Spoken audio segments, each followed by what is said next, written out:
오늘은 염려에 대한 가장 강력한 저항이 필요한 때라는 제목을 가지고 하나님 말씀 선포하겠습니다. 여러분, 우리가 지금 겪고 있는 이 인생의 과정들이 내가 예측했던 것보다 훨씬 더 고통스럽다면, 이런 상황에 처해 있을 때 우리가 가져야 할 영적 반응은 무엇일까요? 내 안에 있는 염려를 몰아내야 한다는 거예요. 왜 그렇죠?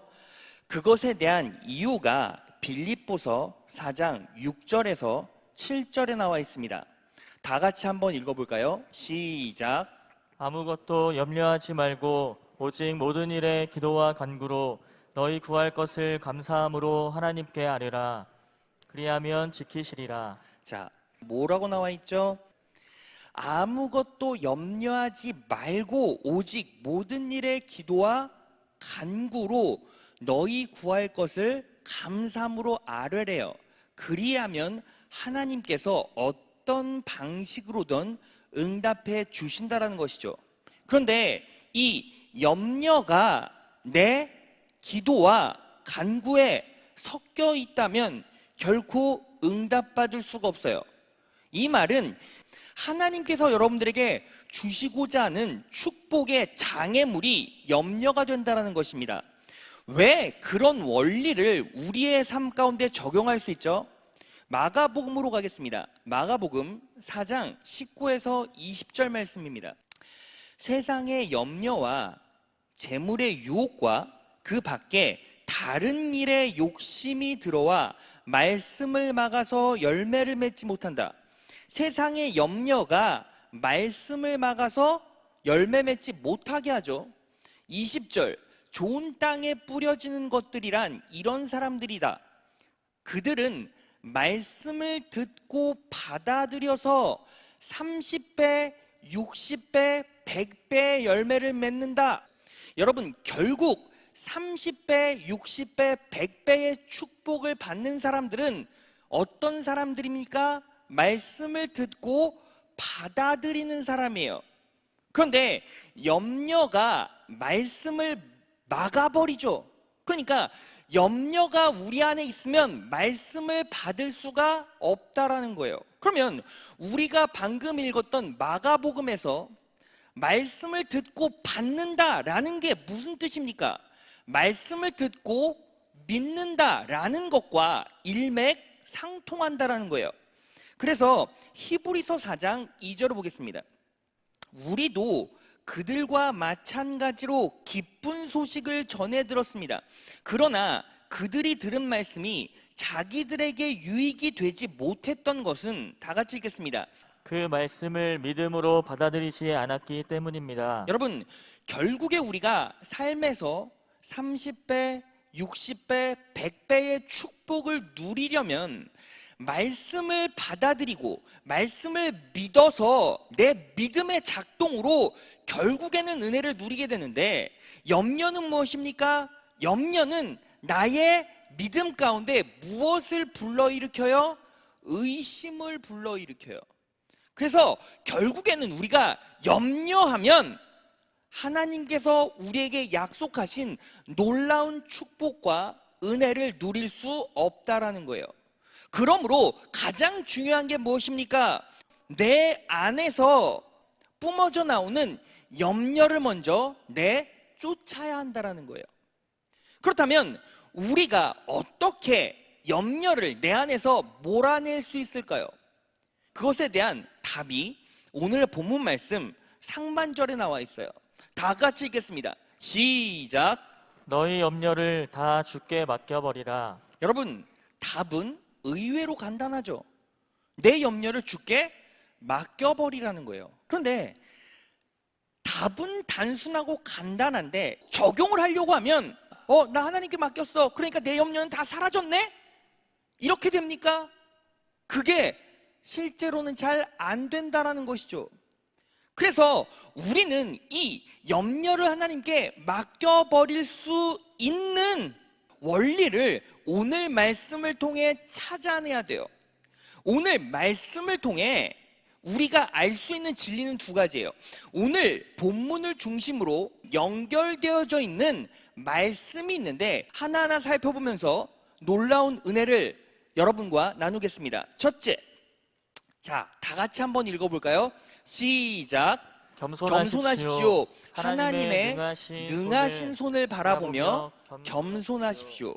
결국에는 하나님의 능하신 손을 바라보며 겸손하라는 거예요. 오늘 본문 말씀과 연결되어 있는 구절이 있어요. 바로 6절이에요. 보겠습니다. 베드로전서 5장 6절에서 7절이에요. 다 같이 한번 읽어볼까요? 그러므로 하나님의 능하신 손 아래서 겸손하라. 때가 되면 너희를 높이시리라. 너희 염려를 다 주께 맡겨버리라. 여러분, 여기서 겸손하라 라는 말은 작게 만들다 라는 뜻을 가지고 있어요. 그러니까 이런 거죠. 우리가 내 안에 있는 염려를 온전히 처리하고 정리하기 위해서는 내 자신을 작게 만들라라는 거예요. 그게 바로 겸손하라 라는 뜻이에요. 그리고 그 겸손을 내 삶에 실현시키기 위해서 가장 중요한 게 무엇입니까? 하나님의 능하신 손을 바라봐야 한다라는 것이죠. 여러분, 내가 작아지면 작아질수록 내 안에 있는 염려는 어떻게 됩니까? 작아지겠죠. 내가 작아지고 내 안에 하나님이 커지면 커질수록 그분의 통치, 그분의 역사를 통해 내 안에 있는 염려는 자연스럽게 내쫓아지겠죠. 자연스럽게 그 염려가 정리되어질 수 있다라는 거예요. 그래서 우리는 내가 염려를 맡기자 이렇게 내 마음에 고백하고 다짐해도 안 되니까 뭐 해야 합니까? 먼저 내 자아를 작게 만들어야 돼요. 내 안에 하나님을 크게 만들어야 한다는 거예요. 여러분, 그 원리를 정확하게 적용해서 인생에서 놀라운 은혜를 받은 사람이 누구입니까? 바로 솔로몬이에요. 솔로몬은 이스라엘의 전성기를 구간 왕이죠. 하나님께서 놀랍도록 은혜 베풀어 주셨어요. 그런데 솔로몬에게 염려되는 상황이 있었을까요? 당연히 있었겠죠. 그렇게 솔로몬에게 많은 염려들이 있었을 때 솔로몬은 즉각적으로 뭐 했습니까? 겸손했다라는 거예요. 내 자신을 작게 만들었다라는 거예요. 말씀을 찾아볼까요? 열왕기상 3장 7절 보겠습니다. 나의 하나님 여호와여, 이제 주께서 나의 아버지 다윗을 이어 나를 왕이 되게 하셨는데 아직 나는 어린아이와 같아서 내 직무를 어떻게 수행해야 할지 모르고 있습니다. 여러분, 왕권을 계승할 때 그것에 따라 나타날 수밖에 없는 갈등, 이런 것들이 솔로몬에게는 가장 큰 염려였다는 것이죠. 그런데 솔로몬은 하나님 앞에서 나는 어린 아이와 같다고 했어요. 여러분, 그러면 여기서 하나의 의문점이 있어요. 목사님, 실제로 솔로몬은 왕권을 계승할 때 갈등이 있었고, 그래서 하나님 앞에 저는 마치 어린아이와 같아요 라고 말했다면 그건 자기 자신을 낮춘 게 아니라 실제로 어려움을 겪고 있었고 실제로 작은 존재라는 것으로 본인을 인식하고 있진 않았을까요? 라고 생각할 수 있죠. 그렇지 않습니까? 그런데 그 앞장을 보면 솔로몬이 어떤 마음으로 하나님께 이런 말씀을 고백했는지를 알 수가 있어요. 열왕기상 2장 10절에서 12절 보겠습니다. 다윗은 죽어 다윗성에 장사되었다. 11절, 그는 40년 동안 이스라엘을 통치했는데 헤브론에서 7년, 예루살렘에서 33년을 다스렸다. 솔로몬이 자기 아버지의 왕위를 이어받자 나라의 기틀이 튼튼하게 잡혀갔다. 여러분 보세요. 솔로몬이 아버지의 왕위를 이어받자마자 나라의 기틀은 이미 튼튼하게 잡혀갔다는 거예요. 솔로몬은 아이와 같지 않았다라는 거예요. 이미 왕권을 장악했고 나라의 기틀을 마련했고 초석을 잘 마련해서 성장 준비를 마친 상태였다는 거예요. 그럼에도 불구하고 솔로몬이 하나님께 뭐라고 말합니까? 저는 마치 아이와 같아요 라고 자기 자신을 낮추었다는 거죠. 그러니까 이 말씀을 보면 우리가 무엇을 할 수 있습니까? 솔로몬은 누구에게만 아이 같았다라는 거예요? 하나님께만 아이 같았다라는 거예요. 자기 자신을 작게 만들었다라는 거예요. 여러분, 이것이 바로 솔로몬의 자기 신앙 고백이었어요. 그리고 하나님만 전적으로 의지했다라는 증거가 어디 나와 있습니까? 열왕기상 3장 4절을 보면 이렇게 나와 있죠. 당시 가장 유명한 산당은 기본에 있었으므로 솔로몬 왕은 기본으로 가서 1000마리의 짐승을 잡아 번제를 드렸다. 현대인의 성경을 보면 1000마리의 짐승을 번제로 드렸다고 나오지만 개역 한글 성경에 보면 1000번제라고 나와 있어요. 어떤 성경학자들은 1000번의 예배를 드렸을 것이다 라고 해석하는 사람들도 있고, 이 1000마리를 한꺼번에 드렸습니다 라고 해석하는 성경학자도 있다라는 거예요. 그럼 결국 두 개를 전부 다 아울러서 해석하면 뭐예요? 솔로몬은 예배를 드릴 때 내 마음과 물질과 정성을 다 쏟아붓고 그 예배는 뭐 했다라는 거예요? 간헐적이 아니라 연속적이었다라는 거예요. 이 예배 모습을 통해서 무엇을 할 수 있습니까? 솔로몬은 능하신 하나님의 손을 전적으로 의지했다라는 거예요. 그분을 바라봤다라는 거예요. 그리고 자기 자신을 온전히 작게 만들었다는 거예요. 그럴 때 하나님께서 역사하셨다는 거죠. 여러분, 여기서 축복받는 사람과 그렇지 못하는 사람이 첨예하게 갈려요. 여러분, 내가 만약에 하나님을 온전히 능하신 분으로 인식하고 있다면 솔로몬처럼 반응하겠죠. 내 자아를 작게 만들겠죠. 그리고 어떤 신앙 고백이 이어집니까? 성령 하나님, 저는 어린아이와 같습니다. 저는 너무너무 작은 존재입니다. 그러한 신앙 고백이 여러분들의 입술 가운데 분명히 터져 나올 것이고, 그것에 대한 행동이 무엇으로 이어지게 되어 있습니까?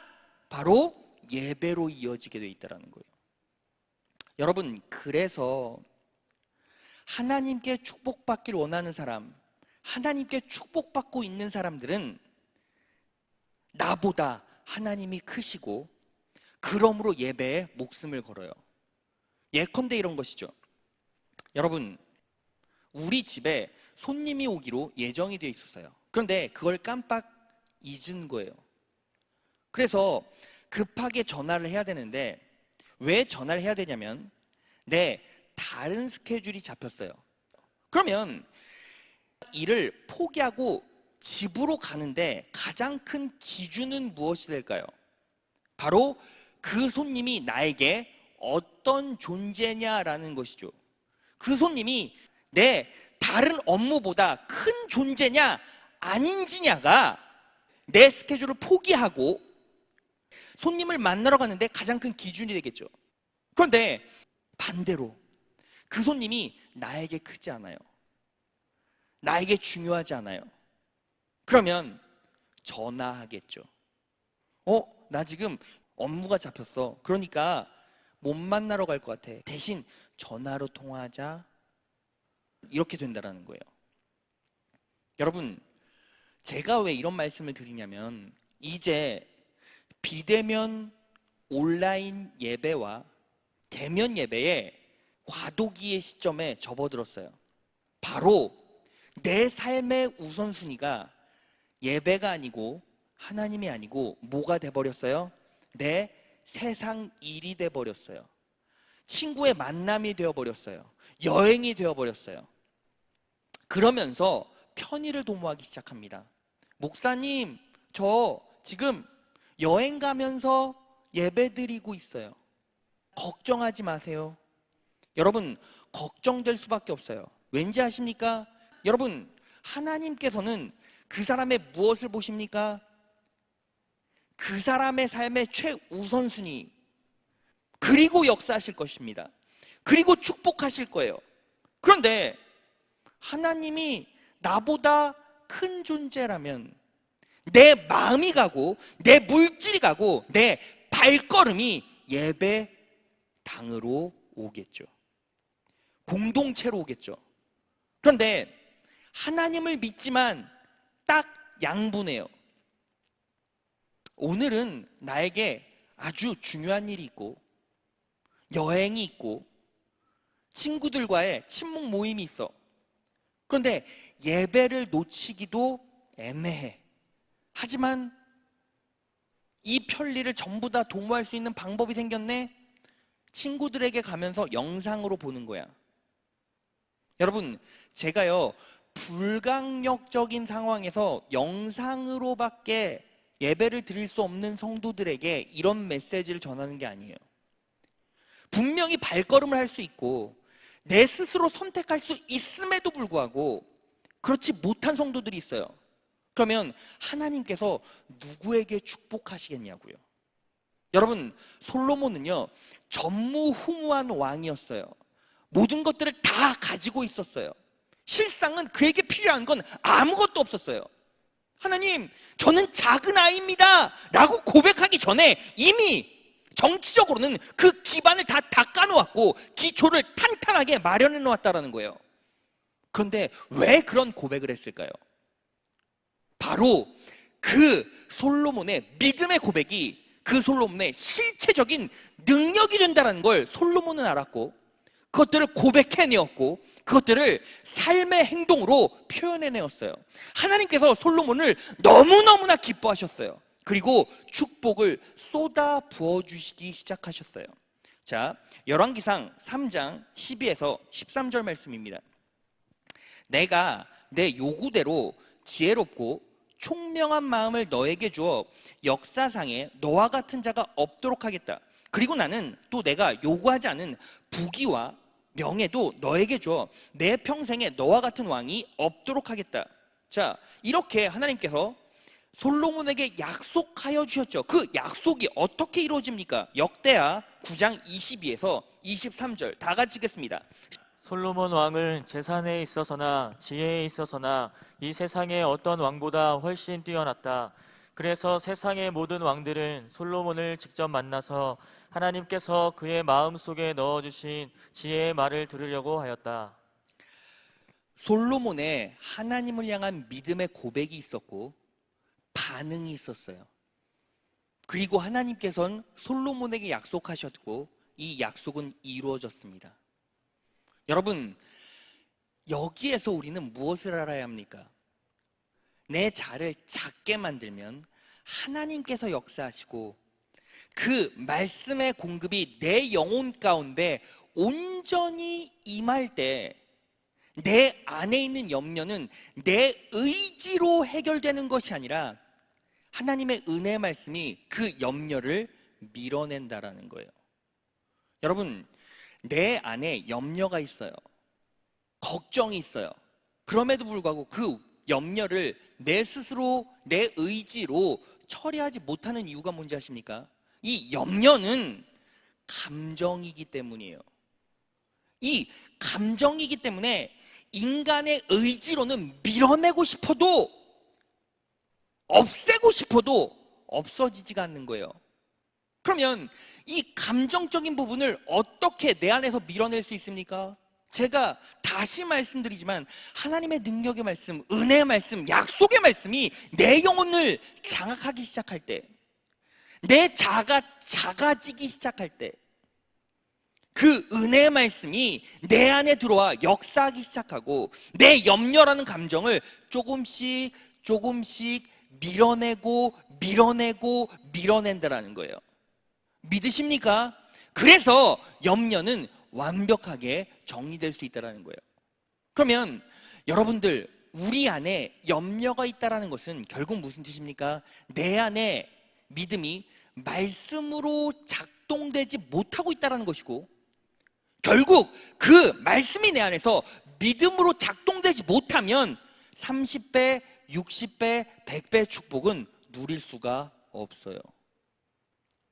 여러분, 하나님께서 우리의 영혼 가운데 믿음을 불어넣어 주시면 하나님의 놀라운 은혜로 천국 갈 수 있어요. 하나님께서 주신 믿음으로 천국 갈 수 있다는 거예요. 그런데 하나님께서 주신 능력을 내 삶에 누리려면 내 능동적인 믿음이 말씀을 통해서 작동돼야 돼요.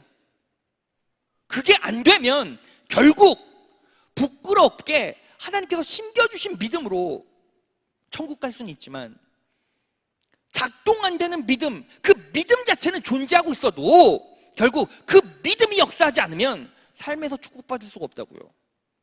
그런데 그 믿음이 작동되고 있습니다 라는 증거가 무엇입니까? 내 입술의 고백이고 그리고 내 삶의 모습으로 나타나는 예배예요. 여러분, 축복받길 원하십니까? 은혜 받길 원하십니까? 능력으로 이 어려운 난관들을 돌파해내길 원하십니까? 염려를 불식시키고 내 안에서 몰아내길 원하십니까?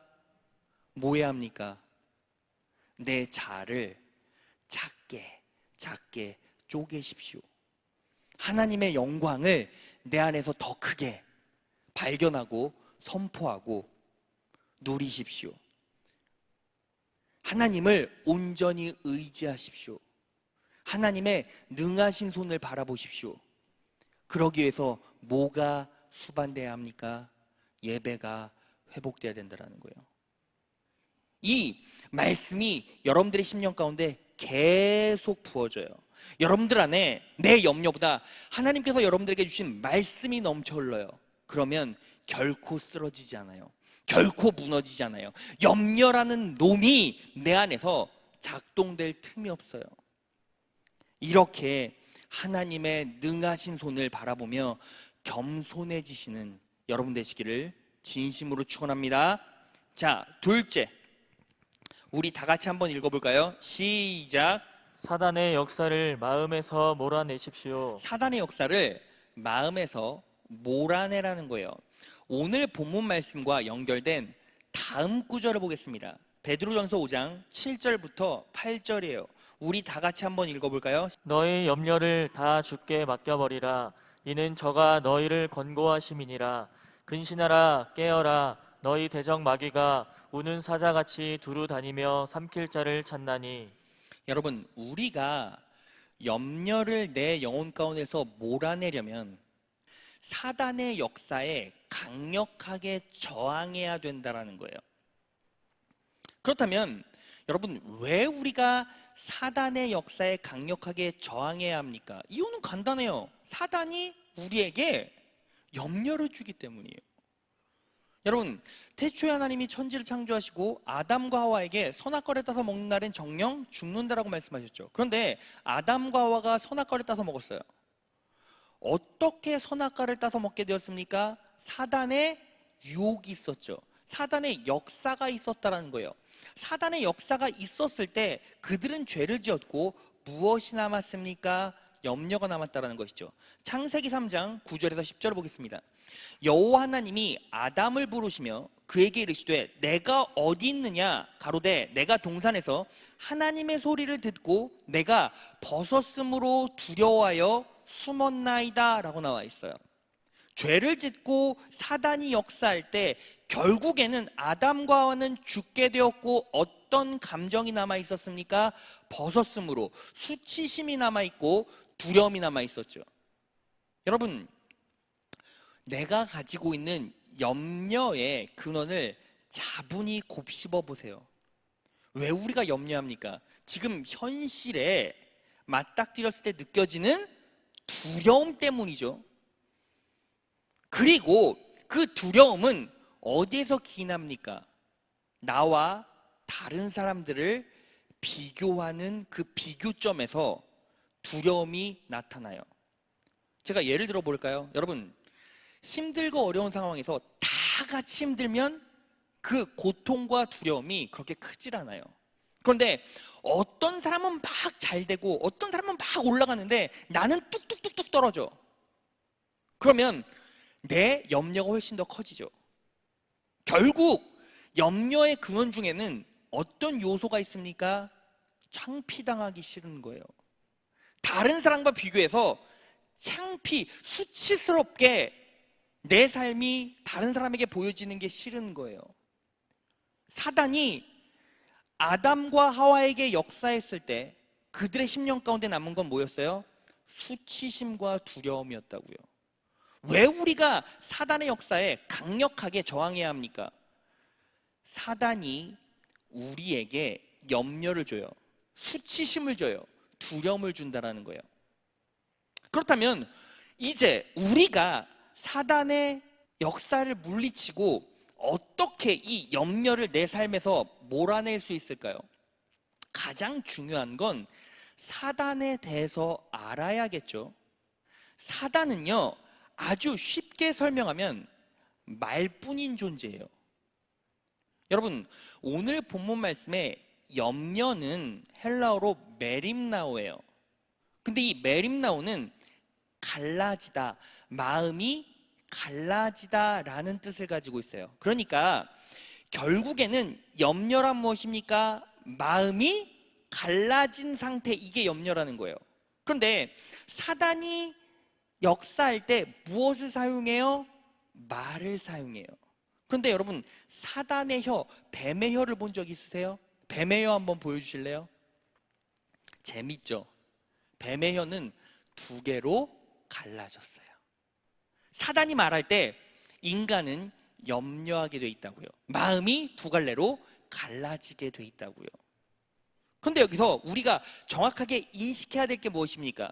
사탄이 역사했을 때 아담과 하와가 어떻게 되었죠?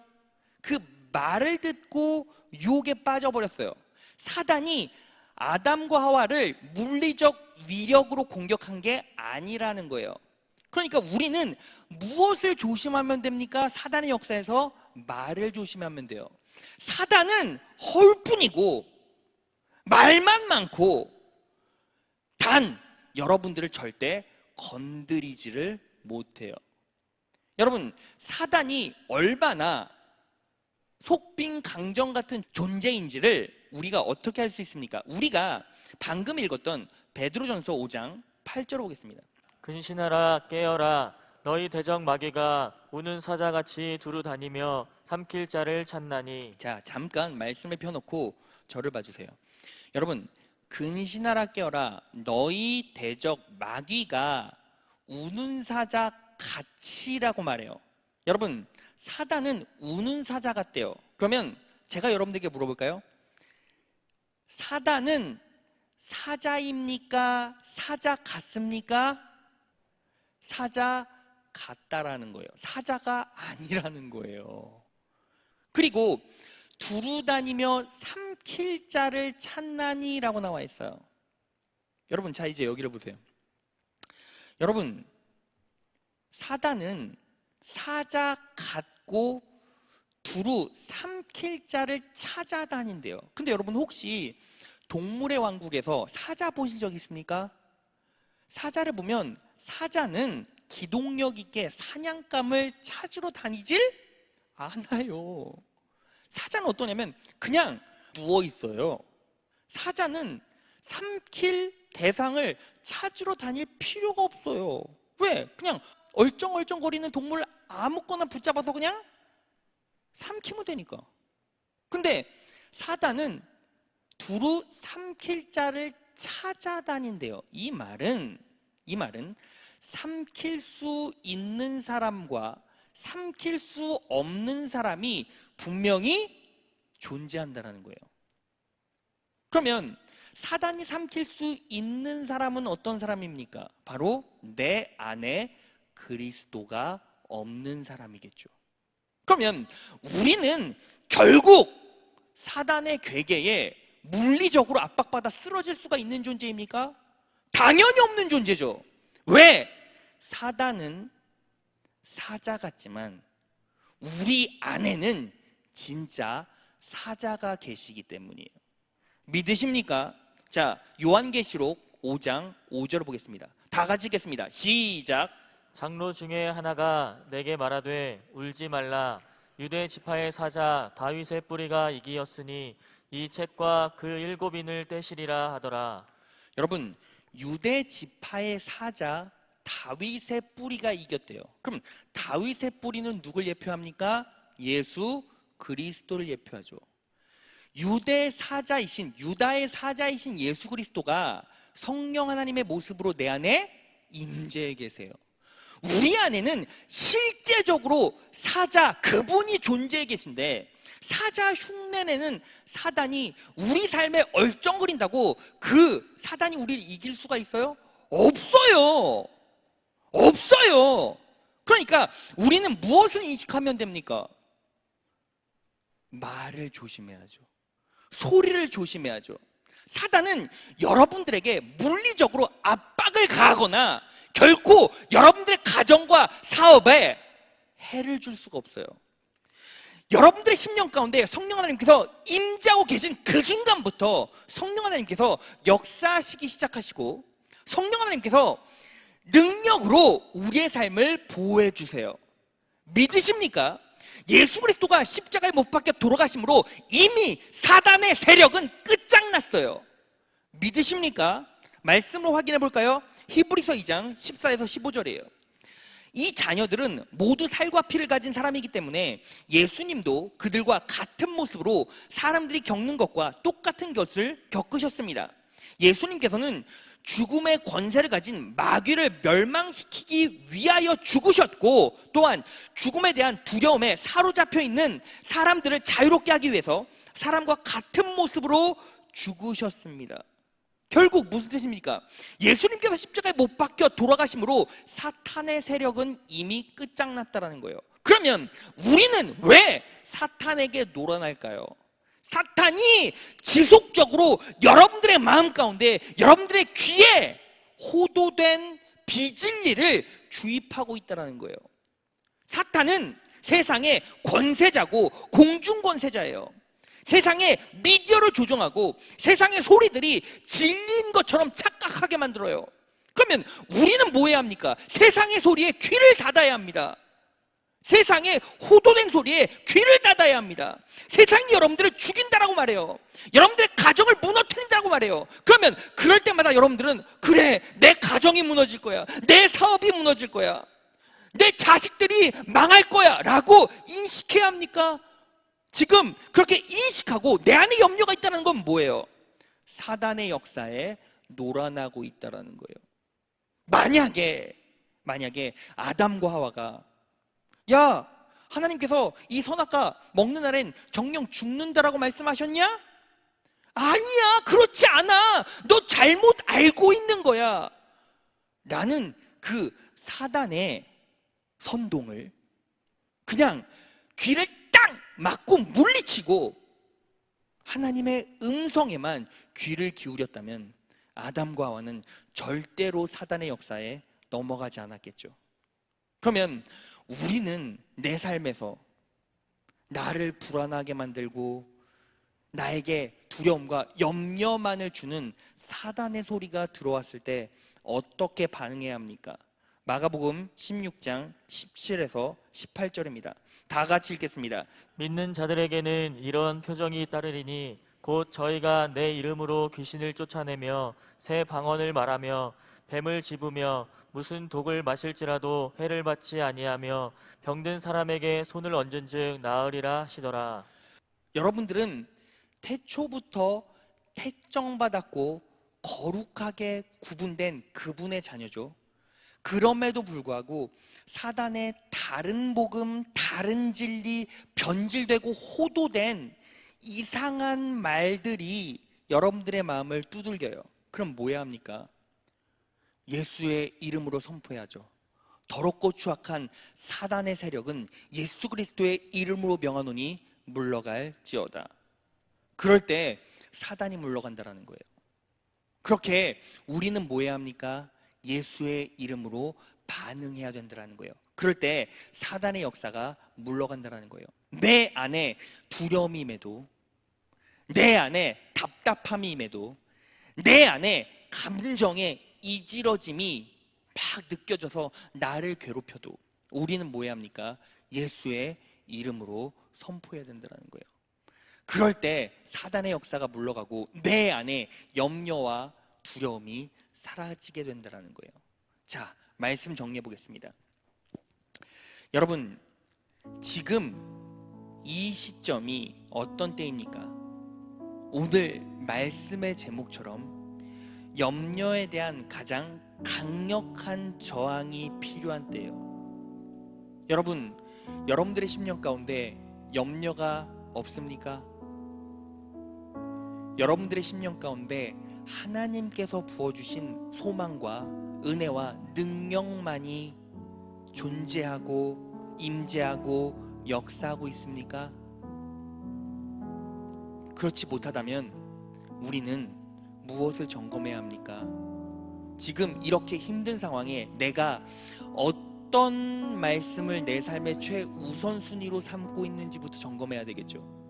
여러분, 내가 아무리 열심히 기도하고 아무리 열심히 간구해도 하나님의 임재와 은혜가 느껴지지 않습니까? 그렇다면 여러분들의 심령 가운데 어떠한 감정이 또아리 트고 있는지를 점검해 보세요. 분명히 그 안에는 염려라는 놈이 꿈틀거릴 것입니다. 그러면 뭐 해야 합니까? 먼저 내 영혼 가운데 하나님의 은혜의 말씀, 능력의 말씀을 부어야죠. 여러분, 결국 나라는 그릇에 찌꺼기가 있으면 계속 물을 부으면 그 찌꺼기는 정화됩니다. 여러분들의 영혼 가운데 염려라는 찌꺼기가 있으면 이 은혜의 생명의 생수되는 말씀을 계속 부어야죠. 그러면 여러분들의 심령 가운데 하나님의 놀라운 역사와 은혜로 염려라는 찌꺼기는 조금씩 희석되고 사라지기 시작합니다. 그리고 나서 믿고 의지하는 마음으로 기도하고 간구하기 시작하는 거예요. 여러분들의 심령 가운데 두려운 마음, 답답한 마음, 염려가 섞여 있으면, 의심이 섞여 있으면 하나님께서 그 믿음 보시고 역사하시겠습니까? 당연히 그렇지 않다는 거예요. 그러면 우리는 이제 이 염려를 어떻게 정리해야 합니까? 즉각적으로 내 자신을 쪼개기 시작하세요. 내 자신을 작게 만드세요. 솔로몬의 고백을 기억하세요. 하나님, 나는 어린아이와 같습니다. 나는 연약한 존재입니다. 하나님께서 임재해 주시고 하나님의 영광이 내 영혼과 인생 가운데 임하기를 원합니다. 내 자는 더 많이 작아지겠습니다. 내가 다른 것들은 할 수 없지만 내 자를 쪼개내겠습니다. 그리고 여러분들의 심정이 무너질 때마다 말씀이 선포되는 이 존전에서 영광스러운 예배로 내 자를 씻어내야죠. 하나님께서 여러분들의 발걸음을 지켜보십니다. 여러분들의 찬양을 받으십니다. 여러분들의 하나님을 향한 기쁨을 다 받으십니다. 역사하기 시작할 거예요. 성령 하나님께서 여러분들의 영혼 가운데 새겨져 있고 또아리 트고 있는 염려를 지워내실 것입니다. 그리고 더불어 뭐 해야 합니까? 사단의 역사를 몰아내야 합니다. 그때 우리가 무엇을 인식해야 합니까? 사자같이 우는 사단의 소리에 귀를 기울일 것이 아니라 내 안에 계신 사자를 인식해야 된다는 거예요. 그리고 예수의 이름으로 선포하십시오. 예수의 그 영광스럽고 능력 있는 이름이 사단의 능력을 막아내고 물리칠 것입니다. 여러분, 축복은 단순한 것에 있어요. 하나님을 온전히 의지하고 그분을 얼만큼 사랑하며 그분을 얼마나 의식하고 있는지에서부터 시작됩니다. 여러분, 세상의 소리가 들릴 때마다 여러분들은 어떻게 반응하고 계십니까? 세상의 소리가 여러분들의 마음을 흔들 때마다 여러분들은 어떻게 행동하고 계십니까? 여러분, 신앙은, 하나님을 믿는다는 것은 편리가 아니고 편의가 아닙니다. 하나님의 자녀로 그분 아래서, 그분 안에서 그분을 철저하게 의지하는 것이고, 내가 그분의 자녀입니다 라는 고백으로부터 시작하여 하나님의 능력의 말씀이 내 삶을 장악할 때 그 말씀이 내게 주는 믿음으로 삶을 살아가는 것입니다.